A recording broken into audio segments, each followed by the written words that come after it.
Haleluya, puji Tuhan, salam sejahtera bagi kita semua keluarga besar GPDI El Shaddai Magelang. Puji Tuhan, kembali kita akan merenungkan kebenaran firman Tuhan pada hari ini. Dan judul firman Tuhan adalah perjanjian dengan Allah. Sama-sama kita buka di dalam Ulangan pasal yang ke-29 ayatnya yang ke-9. Sekali lagi Ulangan 29 ayatnya yang ke-9. Demikian firman Tuhan. Sebab itu lakukanlah perkataan perjanjian ini dengan setia, supaya kamu beruntung dalam segala yang kamu lakukan. Puji Tuhan, Bapak Ibu saudara-saudari yang diberkati oleh Tuhan. Sebelumnya bangsa Israel sudah pernah mengikat perjanjian dengan Allah. Namun karena ketidaktaatan bangsa Israel, maka mereka gagal memelihara, menjaga atau menepati janji Allah itu. Dan mereka dihukum oleh Allah. Namun karena kasih Allah yang sangat besar, kasih Allah yang luar biasa bagi bangsa Israel, Allah tidak hanya menghukum, tetapi juga Allah memberikan kesempatan kembali untuk bangsa Israel supaya dapat mengikat perjanjian lagi dengan Allah. Tentunya perjanjian dengan Allah ini adalah perjanjian yang mendatangkan berkat bagi orang Israel pada saat itu. Sebelum membuat perjanjian baru dengan Allah, mengikat perjanjian kembali dengan Allah, Musa terlebih dahulu memanggil seluruh orang Israel, seluruh bangsa Israel untuk berkumpul.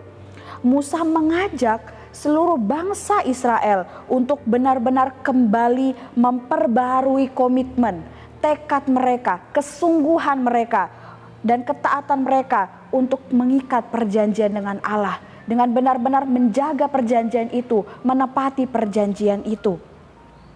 Nah, apa sebenarnya isi perjanjian itu? Perjanjian antara bangsa Israel dan juga Allah.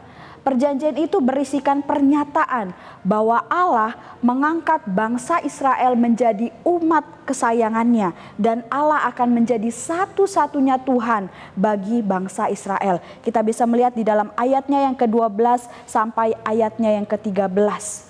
Di dalam Ulangan 29 ini. Nah, kita sebagai orang-orang Israel rohani, ya, perjanjian ini pun juga menjadi perjanjian kita dengan Allah, yaitu kita mau selalu percaya hanya kepada Allah, ya. Kita mau mengakui bahwa Allah satu-satunya Tuhan di dalam setiap kehidupan kita, maka Allah juga yang akan mengangkat kita menjadi umat kesayangannya. Dan di sini kita diingatkan, jangan sampai kita gagal memelihara perjanjian dengan Allah ini seperti yang sudah dilakukan oleh bangsa Israel pada zaman lampau. Oleh sebab itu kita harus berusaha menjaga, ya, menepati bahkan firman Tuhan sesuai dengan ayat pokok kita tadi dikatakan bahwa lakukan perjanjian ini dengan setia. Nah, dari ajakan Musa, dari himbauan yang Musa sampaikan kepada bangsa Israel, di sana juga terdapat cara bagaimana supaya dapat menjaga atau menepati perjanjian dengan setia kepada Tuhan.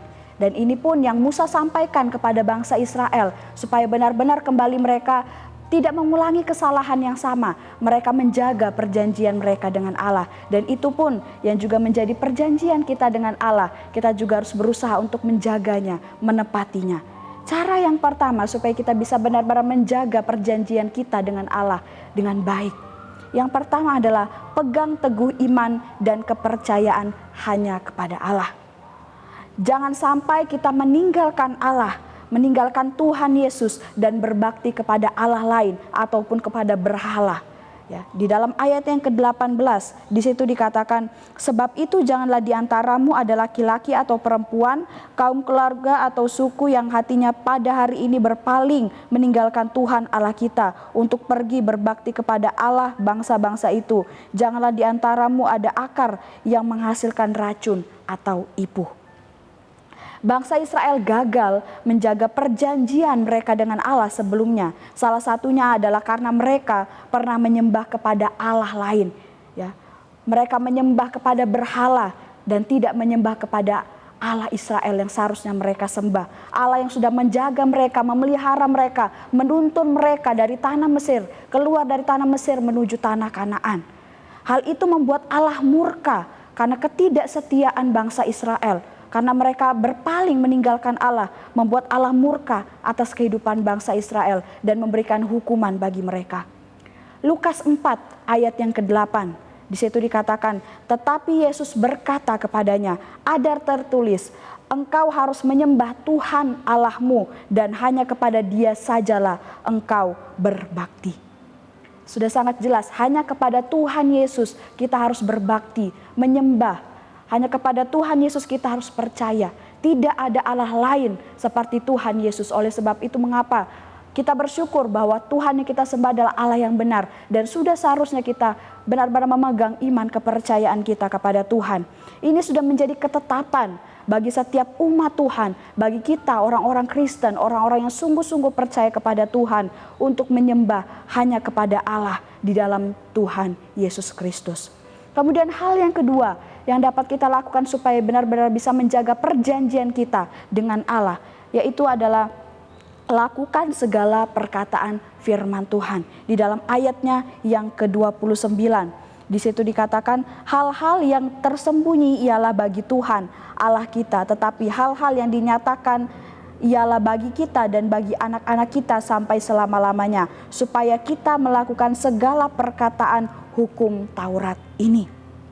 Segala firman Tuhan dan perintah-perintah Tuhan sudah dinyatakan bagi kita. Kita bisa melihat di dalam kebenaran firman Tuhan, kita bisa membacanya, kita bisa mengetahuinya. Di dalam firman Tuhan ini berisi banyak pedoman tentang kehidupan, ya. Pengajaran-pengajaran, bahkan firman Tuhan yang menunjukkan kepada kita apa yang harus kita lakukan. Apa perbuatan yang berkenan di hadapan Tuhan. Dan tugas kita adalah untuk melakukan semuanya itu. Melakukan semua firman Tuhan, perintah-perintah Tuhan yang ada di dalam Alkitab. Yang ada di dalam firman Tuhan. Semua itu kita kerjakan, kita lakukan agar supaya perjanjian kita dengan Allah terus terjaga. Dengan kita mau melakukan segala perintah-perintahnya Tuhan. Karena saat kita melakukan apa kehendak Tuhan, maka apapun yang kita kerjakan itu sesuai dengan kebenaran firman Tuhan. Dan pastinya kita akan mampu menjaga perjanjian kita dengan Allah. Keluaran 19 ayat 5 berkata bahwa, jadi sekarang jika kamu sungguh-sungguh mendengarkan firman-Ku dan berpegang pada perjanjian-Ku, maka kamu akan menjadi harta kesayangan-Ku sendiri dari antara segala bangsa, sebab Akulah yang empunya seluruh bumi. Jika kita dengan sungguh melakukan setiap firman Tuhan, perintah-perintahnya Tuhan, maka Allah juga yang akan menjaga dan menepati janjinya bagi setiap kehidupan kita. Dan kita akan menjadi umat kesayangannya Allah, harta kesayangannya Allah. Karena kita hidup benar di hadapan Tuhan, kita mampu menjaga janji kita dengan Allah, dan Allah pun akan menepati janjinya bagi setiap kehidupan kita. Nah, di dalam kebenaran firman Tuhan juga dituliskan ada akibat yang Allah berikan, ya, yang akan terjadi di dalam setiap kehidupan kita jika kita melanggar perjanjian kita dengan Allah. Apa saja akibat itu? Kita bisa melihat di dalam ayat 20 sampai ayatnya yang ke-28. Di dalamnya di situ tertulis bahwa saat kita melanggar perjanjian kita dengan Allah, maka kita tidak akan diampuni oleh Allah. Kemudian Allah akan murka dan cemburu terhadap kita. Bahkan segenap sumpah serapah, hukuman atau celaka atau kutuk akan menghinggapi kehidupan kita. Dan juga dikatakan bahwa Tuhan akan menghapuskan orang yang mengingkari janji dengan Allah dari kolong langit ini. Dan juga Tuhan akan memisahkan orang-orang yang melanggar janji dengan Allah dari umat-umat pilihan Tuhan. Dan juga dikatakan bahwa daerahnya akan ditunggang balikan atau dihancurkan seperti Sodom dan Gomora. Ini adalah akibat-akibat yang akan dialami oleh orang-orang yang melanggar perjanjian dengan Allah. Yang meninggalkan Tuhan, yang tidak lagi percaya kepada Tuhan, yang tidak melakukan kebenaran firman Tuhan. Oleh sebab itu firman Tuhan pada hari ini mengingatkan kita. Allah sudah memberikan kesempatan bagi kita, ya, untuk mengikat perjanjian dengan Dia. Setialah untuk menjaga dan menepati janji itu dengan selalu percaya, berbakti hanya kepada Tuhan, dan lakukan setiap firman-firman-Nya. Ada akibat atau konsekuensi yang Allah akan berikan jika kita melanggar perjanjian kita dengan Allah. Oleh sebab itu, jaga perjanjian kita dengan Allah, tepati, ya, pelihara janji kita dengan Allah dengan penuh kesetiaan. Puji Tuhan, Tuhan Yesus memberkati kita semua. Mari kita akan akhiri renungan hari ini dengan sama-sama berdoa. Terima kasih Yesus, terima kasih Bapa, Engkau Allah yang luar biasa dalam setiap kehidupan kami. Engkau Allah kami yang baik. Kami bersyukur buat kebenaran firman-Mu Tuhan pada hari ini. Kiranya mengingatkan kami untuk selalu hidup setia di hadapan Tuhan. Menjaga perjanjian kami antara kami dan Engkau Tuhan dengan setia, dengan sungguh-sungguh Tuhan. Bahwa Engkaulah satu-satunya Allah di dalam setiap kehidupan kami. Dan bahwa kami ini adalah umat-umat kesayangan-Mu. Terima kasih Yesus, terima kasih Bapa. Saat ini hamba ingin berdoa Tuhan. Kasih setiamu lebih baik daripada hidup. Bibir keluarga GPDI El Shaddai Magelang akan memegahkan Engkau. Demikianlah keluarga GPDI El Shaddai Magelang mau memuji Engkau seumur hidup keluarga GPDI El Shaddai Magelang. Dan menaikkan tangan keluarga GPDI El Shaddai Magelang demi nama-Mu. Terima kasih Tuhan, kiranya ini yang benar-benar menjadi kerinduan kami, kesungguhan kami di hadapan-Mu. Bahwa kami mau selalu menyembah Engkau, mengangkat tangan kami untuk memuji, mempermuliakan nama Tuhan. Terima kasih Yesus, terima kasih Bapa. Ini doa kami bersyukur menerima kebenaran firman-Mu dalam nama Yesus, haleluya. Amin.